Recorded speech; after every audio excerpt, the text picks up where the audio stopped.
So ayan guys, magandang gabi sa inyo lahat mga kahigos. Ayan, Merry Christmas and advance Happy New Year to all the viewers dito sa ating YouTube channel guys. Ayan, thank you so much sa inyong pagsama sa akin palagi at hindi nang iiwan, at sa mga viewers natin dyan, thank you.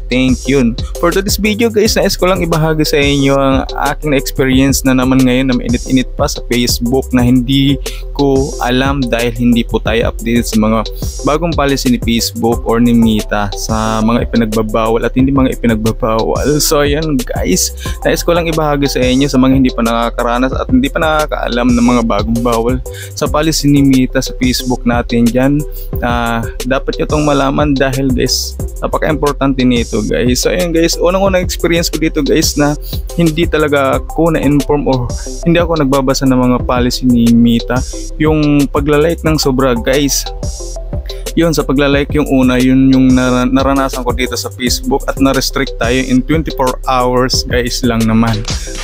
Sa totoo lang talaga guys, napakalaking yun ng 24 hours na hindi tayo makakapag-like, makakapag-comment dahil sa na-restrict nga ang ating account. At ngayon naman guys, sa pagpa-follow, ito po ang bagong-bago kong naranasan ngayong gabi.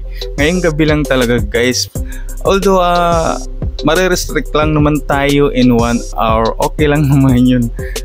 Ang issue lang dito guys, hindi talaga ako inform at dahil nga siguro sa hindi ako nagbabasa ng mga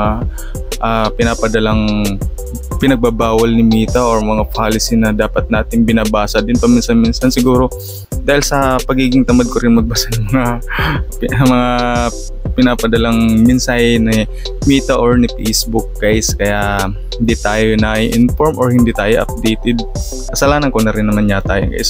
Nais ko lang ibahagi sa inyo sa mga hindi nakakaalam. So yun guys nga, bawal tayong masubrahan ng pagpa-follow, lalo na pagla-like, dahil pwede pong ma-restrict ang ating account, FB account guys. Ngayon lang nangyari ito sa akin, ngayon ko lang na-experience na ma-restrict in 1 hour lang naman guys, at nakabalik din naman agad tayo after ng 1 oras. So yan guys, sana'y may nakuha kayong mensahe about sa mga policy hindi tayo na-inform o hindi natin na-update yung mga policy ni Meta about sa mga pinagbabawal at hindi pinagbabawal. So ayan guys, magandang gabi sa inyong lahat. Sa mga bago pa lamang pala dito sa ating YouTube channel na Nitan TV, pa-subscribe at pa-like and share na rin guys. At huwag natin kalimutan i-hit ang notification bell para lagi tayong update sa mga bagong video na ating i-upload. So ayan guys, thank you. Magandang gabi ulit sa inyong lahat. Merry Christmas in advance, Happy New Year. Nga pala guys, total nandito na tayo.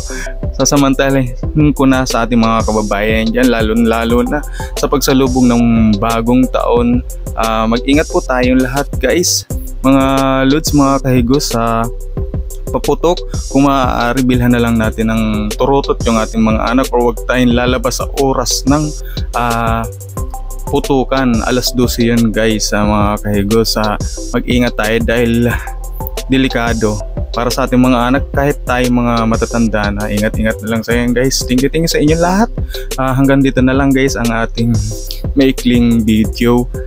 Sa mga bago pa lamang dyan sa ating YouTube channel, don't forget to subscribe and like and share po guys. At huwag natin kalimutang hit ang notification bell para lagi tayong update sa mga bagong video na ating i-upload. So yun guys, thank you sa inyo lahat. God bless, ingat-ingat, sabi ko nga kanina. So yun, thank you.